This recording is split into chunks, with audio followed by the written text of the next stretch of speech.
tell my wife what you said.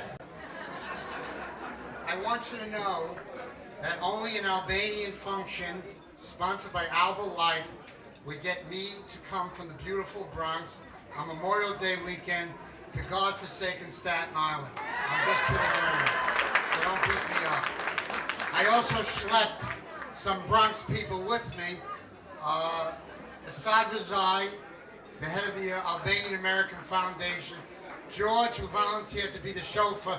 Next time we have to have a sober driver. Louis, Shazim Dodi, and Alex. It's my privilege to be here tonight because wherever I go to an Albanian function, Alba TV is there. And it's also a privilege to be with Mark Jonai. You may not realize it, that Mark will have difficulty running for re-election again. It's not so easy. And Mark has increased the intelligence in Albany by 1,000,000% just by being there, because of the rest of them are morons. So when Mark runs for re-election, I want to see all the Albanian community rally around him. I see a good friend of mine in the audience, and I want to single him out because I read his articles about Chamaria, Sally Balazzi. He's a great writer.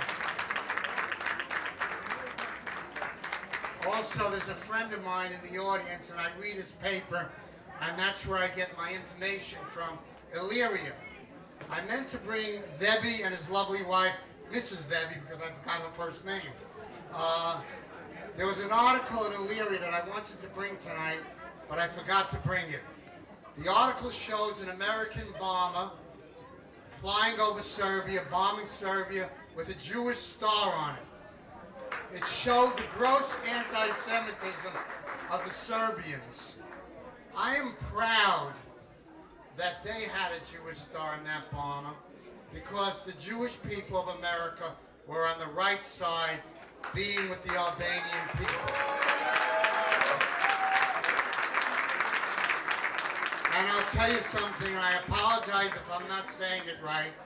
The Jewish people have the Old Testament, the Christians have the New Testament, the Muslims have the Quran, but the Albanians have all three, plus the Kanun and Besa. Now,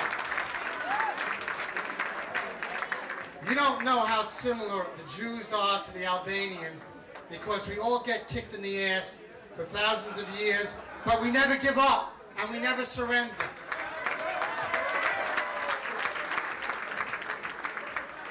They're very similar.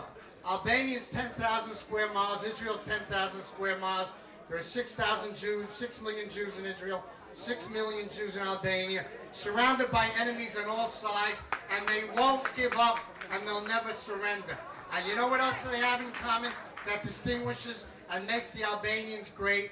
And I pray to God that they'll never lose this. A stranger is always protected at all costs. In the Albanian home, when they saved the Jewish people during World War II, and in the Bible, it says in Exodus, in every passage in the Bible, that you must love and protect the stranger, because without protecting the stranger, you're without God. This the Jews and the Albanians have in common, and they will always protect other people because they have a heart. Without a heart, we are nothing.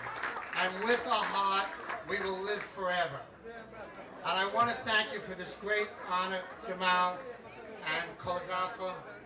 You've done me a wonder, and I appreciate it very much. It's very important that you stay united and strong because you still have enemies that will want to do away with you. Keep this station going. Don't forget, the struggle never ends. Thank you.